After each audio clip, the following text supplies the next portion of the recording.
د هغې نه بل سپین ږیري ته راغلم. هغو ته مې ورته سپین ږیره ته هم باندې یې وچو چې په سر او په برېت او په ږیره کې یو تور ویښته هم نه لیدل کېدله. ما ورته ویل پایوازداري کاکا؟ وی نه بچین پایواز نه ده. او مصرف دې کومه کېږي؟ مصرف نشته دی زوی. دلته اوس دا پوښتنه هم نه کوي چې دغه خلک چې اوس په زندانونو کې زندانیان دي، هر سبب چې دی زنداني شو، زندان ته راغی، دغه زنداني که مجرم هم وي خو انساني حقوق خو لري. دا خو د دې حق لري چې د دې انساني ضرورت رفع شي.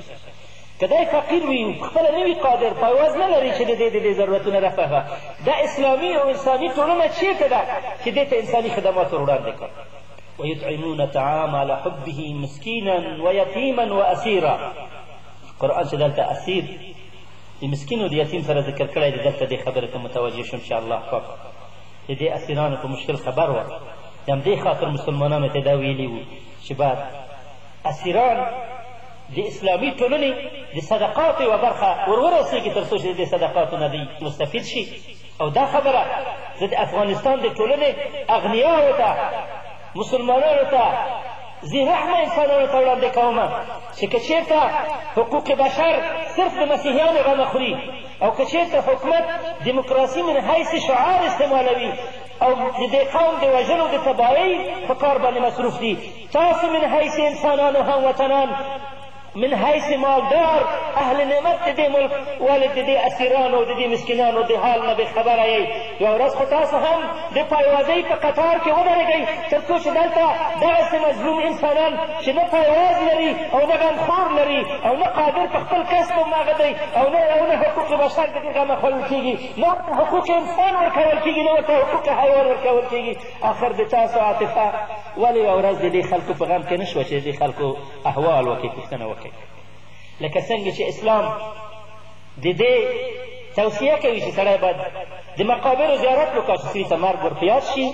زه هم دغه انسانان چې آزاد دي دوی ته دعوت ورکړم چې کله کله د بندیخانو کې د پایوازۍ په قطار کې ودرېږي او د مظلومو انسانانو پایوازي وکړه تر څو چې د ازادۍ په قیمت پوه شي، تر څو چې د بني بشر د ظلم هغه انواع وګوري چې په خپل همجنس انسان باندې څومره مظالم جاري دي، هلته څومره حد دی.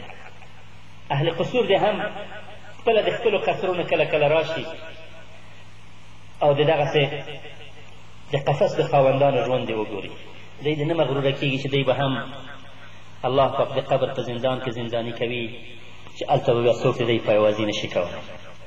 حیات برزخ دوه حالته لري، یا به فهم فی روضة یحبرون وي، یا به فی العذاب محضرون وي.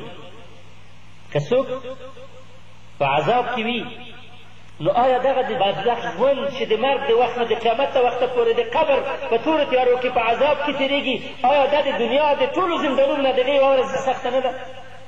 دا ظالمانو ته زه زیری ورکوم چې تاسو ته هم همدغسې د رب العالمین زندانونه او دغو ملایکې د عذاب د ټولو زولنو د ولچکو د کړیو او د زنځیرونو سره درته منتظر دي چې تاسو هم د دې زندانونو ته عاجلا او آجلا ور روان یې. هلته به د خپلو اعمالو او د خپلو کردارونو پاداش حسب کوئ او هلته به بیا دا خبره در په یاد شي چې الله عزیز ذو انتقام دی. الله د هر مظلوم انسان حق اخلي او په هر مظلوم حیوان باندې الله خفه کېږي.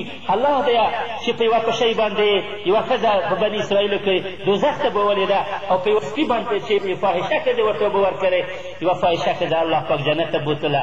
هغه رب چې په یوه پشۍ باندې یو انسان جهنم ته بیایي او په یوه سپي باندې یوه ښځه جنت ته بیایي، آیا هغه رب به د دغه مظلومو زندانیانو د ظلم او د احوال پوښتنه ونه کړه د ظالمانو د حکامو د اولي الامر نه؟ د دې ټولو باوجود مې د یوه بندي نه پوښتنه وکړه چې مجاهد وه، ورته مې چې څه حال دی؟ وایي چې شکر دی د الله په نعمتونو کې. ما د دې زندان تکلیفونو څه د څه حال دی؟ ده ورته وایي چې انشاءالله د الله په لاره کې دا او د دې په څېر نور تکلیفونه هم ګالو. او بیا یې راته هغه عربي شعر وویله چې اخي انت حر بتلك القيود، أخي أنت حر وراء السدود، إذا كنت بالله مستعصما فماذا يضيرك كيد العبيد. چې مونږ خو اسیران یو، خو ته مونږ نه ډېر مظلوم خلک غلامان دي. ته په دې پوه یې چې د اسیر ازادي ته غلام نه زیاته وي. اسیر تر غلام نه خوش قسمته دی. مونږ اسیران یو، غلامان نه یو. خو کوم کسان چې په قصرونو کې ژوند کوي هغه غلامان دي، هغه ملک یمن دي، هغه په پیسو اخیستل شوي دي، هغه د خپل ځان اختیار نه لري، هغه د خپل فکر اختیار نه لري، هغه ملک خرڅوي، ناموس خرڅوي، اراده خرڅوي، فکر خرڅوي، دین تحریفوي، فتوا تحریفوي، د یو ملک نوامیس او د یو ملک ټول مقدرات بدلوي. هغوی غلامان دي. اسیران تر غلامانو نه خوش قسمته دي. مونږ اسارت ته ترجیح ورکړې ده، اسارت هم قبول کړی دی تر څو چې د قصرونو د غلامۍ نه آزاد شو. د دې مجاهد د دې احساس نه ما ته نوی احساس پیدا شو. عجیب مفاهیم و چې نوي مې زده کړل. زه کله دې ته نه وم متوجه شوی چې د اسیر و د غلام فرق څه دی. ډېر خلک به فکر کوي چې هغه آزاد دي او حالانکې چې هغه به غلامان وي، او ډېر خلک به فکر کوي چې هغه اسیران دي او هغه به آزاد وي. نو بیا یې راته وویل چې خوشا بر آن زندان که در آن میتوان آزاد زیست، مرد بر آن قصر که در آن حتما باید غلام زیست. اسیران د زړه سوي وړ نه دي. زړه په هغه چا وسوځئ چې په قصر کې ناست دی او غلام دی. د خپل ځان اختیار نه لري، د خپل ناموس اختیار نه لري، د خپل قوم اختیار نه لري، د خپلې خبرې اختیار نه لري. هغه نه پوهېږي چې څه ورته کېږي. هغوی لانځه کې دي چې په چوکیو کېنول کېږي او د چوکیو نه پورته کېږي او څو ورځې محدود ورځو دپاره یبیع دینه بعرض من الدنیا. الله هم د دې حال نه وسات. نو ما ورته ویل چې مجاهده څه پیغام لري خپل ورونو ته؟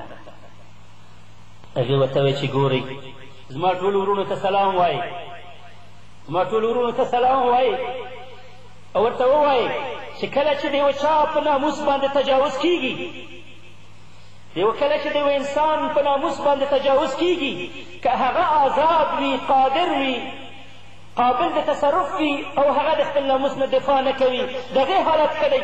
او که نه په دې حالت کې چې دی په زنځیر تړلی وي او د ده په ناموس تجاوز وشي. ما ورته ویل چې نه، په زنځیر تړلی بهتره دی، ځکه چې سړی آزاد وي او په ناموس تجاوز کېږي او دفاع ونه کړه نو دا خو د بېغیرته خلکو او د دوسو خلکو په قطار کې راځي. او که چېرته تړلی وي په زنځیرونو باندې نو دا خو معذور دی، غیر مکلف دی. نو هغې راته وویل نو چې وخته چې مونږ په زندانونو کې په زنځیرونو پراته وو، بیا که زمونږ په ناموس تجاوز وشي او که په خاوره تجاوز وشي، الله ته په خپل زنځیرو زولنې وړاندې کوو چې ربه مونږ په دې قفسو کې یو، په زنځیرونو زولنې مونږ ته عذر کړې پروردګاره، مونږ په بېغیرتانو کې مه حسابوې پروردګاره. خو آزاد خلک چې وسله په کور کې لري، ټوپک په کور کې لري او د دې ملک په ناموس تجاوز کېږي، د دې ماشومان او ښځې ژوندي تر خاورو لاندې کېږي، دغه ټوپک یې کومې سختې ورځې ته ساتلی دی، هغه به رب ته څه وایي؟ هغه مشهوره کیسه ده چې د چا کور ته غله ورغلي او په ښځه یې تجاوز کړی او ښځې په ډېره باندې غږ کړی و چې ټوپک را واخله، یې وړم تجاوز یې را باندې وکړه.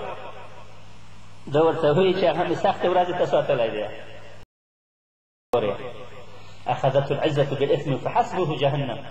ګورې چې د ابوطالب قصه در باندې ونه شي چې تربیت غیرت هم داسې حالت ته کړه چې تر ده د جنګ دپاره کافر ته هم ماما ووایي.